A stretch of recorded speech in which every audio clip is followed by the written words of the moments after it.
today's Sunday market update. I will update I will update. Sorry, guys, lots going on here. I'll update my background for it reasonably soon.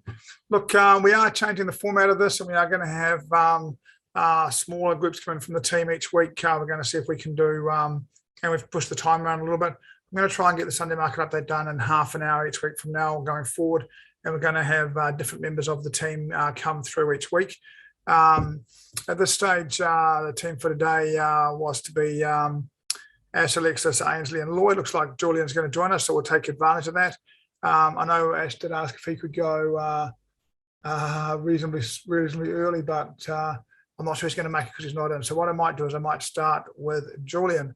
Julian, macro market overview. Boy, mate. Yeah. Markets didn't like that Omicron thing, did it? No. So look, I think that's the key theme, right? So everybody, this is what happens when something new comes to light, right? Everything gets thrown out the window. If you're thinking about the world, we can worry about inflation, we can worry about fiscal deficits, we can worry about unemployment. Nobody cares when something big happens, and this is the story of Friday, right? So we had a very quiet environment because it was Thanksgiving, so US wasn't really in, and if there were any traders, they'd have been the B team and at the big institutions, because most people would have been on holiday, and I suspect they may even extend it a day or two into this week as well too. But on the assumption they're all back on Monday, Monday's going to be our big test.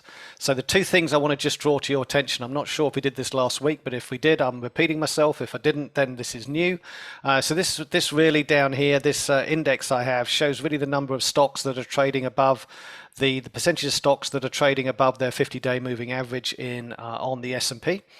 And when you look at this, what's really interesting about it is as the market was rallying here, going back through September, October, we actually had this overall index climbing, right? So the number of stocks trading above their 50-day moving average was growing in number and percentage.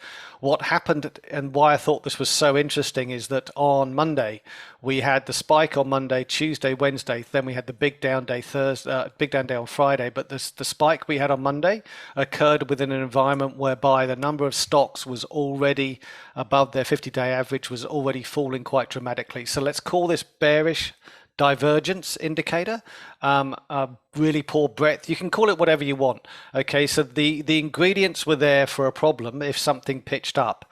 From an analog perspective, we had the spike on Monday. We then had a couple of good days, and then of course, as soon as we broke 4650 on Friday, the market completely fell apart. And all New York did is trade around this base area that we see here, defined by these couple of boxes. So somewhere between. Oh no! I hate this. I'm really sorry, everybody.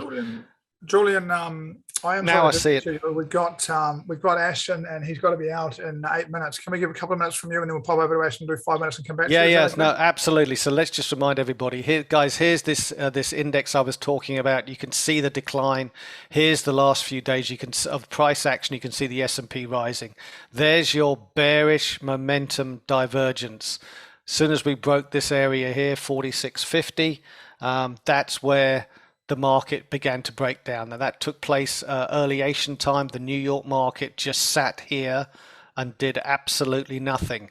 Right now, I know it was a quiet day, but there was no buyers on Friday. That's quite interesting. So that's why Monday's open is incredibly important. I'll defer to Ash, come back and have a couple of look at other things when we get back.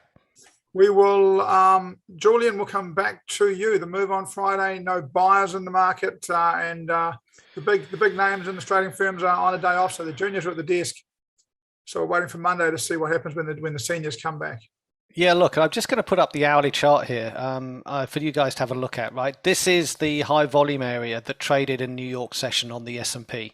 Right, so you can see there was no bounce. All it did was just sit there at the lows of the day, and then finally in the last couple of hours it continued to trade down. Right, I think this was that pretty much was the entire trading range for the session, but you can see the high volume area was all in this area around here. I'd have a volume chart up if I could, but I can't find it temporarily, but no matter. Right, now guys, look, park that. What's really important is Monday. Right, so Monday is everything, right? So what's going to happen? Lower open and follow through. Higher open, follow through, right? Everything to do, the thing that will be the most confusing for me will be an unchanged open. I don't feel that's what's going to happen. That's the most confusing thing of all about is where that open's going to be. A higher open, this is an opportunity for people to continue to sell. A lower open, what then happens? Does it open lower? Does it stay down and then go again?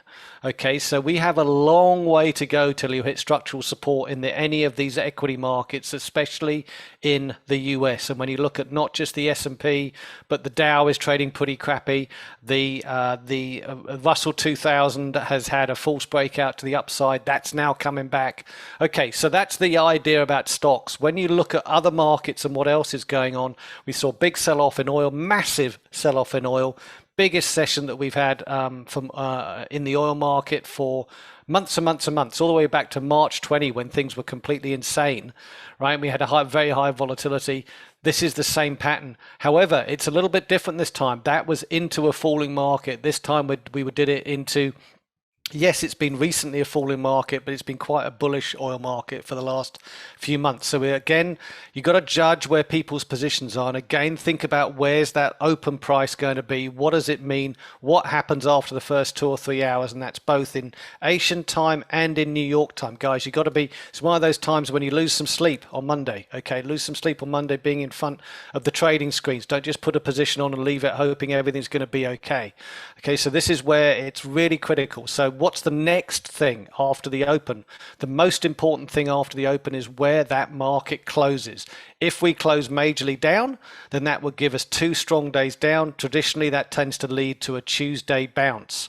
Okay, so if we close up, right, we then might see a sell-off Tuesday. So there's a couple of things and pathways that can happen, right? And it's now going to be about trading breakouts of opening ranges. It's going to be about being more flexible about the way in which you're operating in the markets. And as goes the stock market, as goes then oil, as goes then cryptos, as goes then the major currency pairs too. You know, we had a huge move, a 2 big figure move in dollar yen.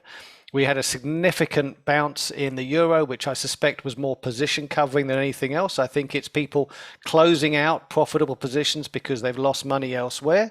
So this is where this whole correlation of 1 becomes really important, right? So no position, no market is left untouched with all of this. So for those of you who are short the S&P at the moment, I would enjoy the ride. Your stop loss is new highs, guys. Let's just leave it in there and see how you get on. Maybe this time it's different.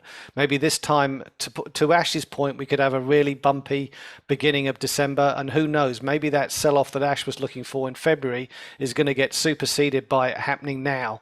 You know, when we saw that breadth changing on the daily chart that I showed you a few minutes ago, that suggests that there's a more now to this, right? And some of the cycle analysis has it turning between now and the second week in December, right? And there's a big cycle turning point coming in that is going to be a multi-month turning point. So maybe it's now.